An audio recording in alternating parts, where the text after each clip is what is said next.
The acting president of Sri Lanka has declared a nationwide state of emergency. That's right. This comes after massive protests escalated in the nation following the president's decision to flee the country. Demonstrators stormed the office of the prime minister today after he was appointed acting president. The current president reportedly planned to resign today, but instead flew to the Maldives. Protesters have demanded both leaders step down. They blame the top government officials for the collapse of Sri Lanka's economy. Joining us now is Niha Masih. She is an India correspondent for The Washington Post. Niha, thanks very much for being with us. So we have been covering this story and hearing about the dire conditions. You're there in Sri Lanka. What are you witnessing?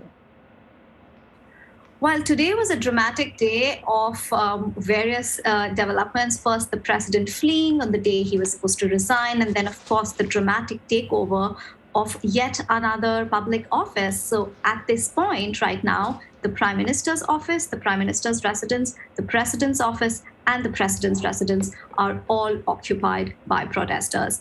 And this evening, right now, in fact, as we speak, we're hearing of fresh clashes near the country's parliament. So for now, the focus has been on the violence that's erupting as a tense standoff takes place between the forces as well as the people who are coming out to, once again to demand the resignation of the top leaders, which they had promised. And until there is some sort of calm on the streets, no work can happen until then.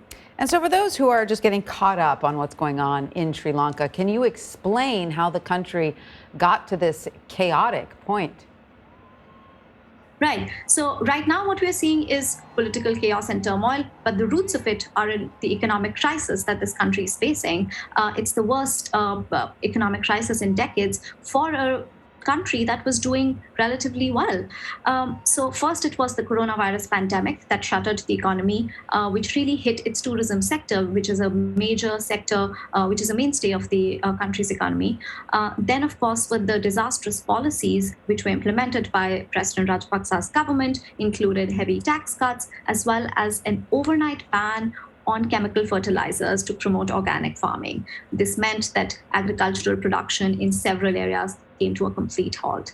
And then, of course, the global markets that have been roiled because of the Russian invasion, spiking food and fuel prices have led to shortages, so much so that the queues for at fuel stations is miles long, and people can take up to 3 days to get ahead of the queue, and even then may not find it.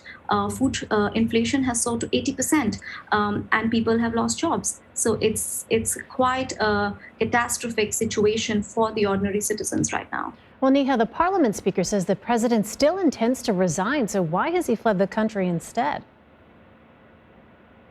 So behind his decision to leave is obviously the public anger that you see. The fact that the protesters have now occupied all of these important public offices despite security presence indicates that he would not have been safe. And that was his calculation, that he wanted to make sure that he was out of the country when he resigned so that there was no public outpouring of anger.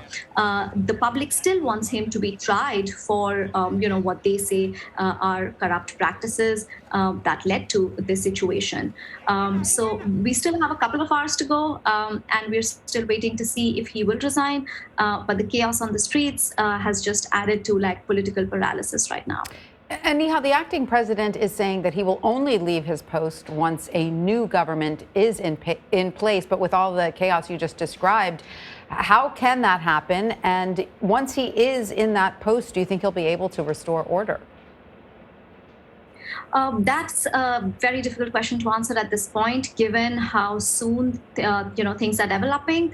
According to the country's constitution, if a president resigns, the prime minister automatically becomes the president. And given the complete leadership vacuum right now, it's unclear who will take over and at what form. Mm-hmm. There is no consensus in the opposition as well. But the first step is to have some kind of political leadership gain trust of the public before something else can happen. Yes. All right.